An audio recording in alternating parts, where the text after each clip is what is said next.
Hey guys, in this video I'm going to show you how to alpha lock in Affinity. The first thing I want you to do is actually open up your document. I have a blank one right here, and then I want you to just come to the bottom right and click on this icon. This is the pixel layer, and once you have this made, you click here on pixel, and then you can go ahead and draw anything. So I'll go and get the paintbrush tool, and we'll come here and draw over here. So we'll choose this color. Let's go ahead and increase the size a little bit. And now we can just come here and draw over this. So as you can see, I have this drawn right here. You can draw anything.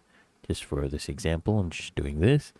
And then we'll just come up here and we'll go ahead and click on this icon. It says protect alpha. So once you click on that, you can see the alpha has been protected. And if I change the color, let's say to pink, and I try to draw over, you can see I'm not able to draw over anything here. But if I come inside here, I'm actually able to use my paintbrush tool. And that is how to alpha lock in Affinity. If you found this helpful, make sure you smash that like button, subscribe to Quick Fix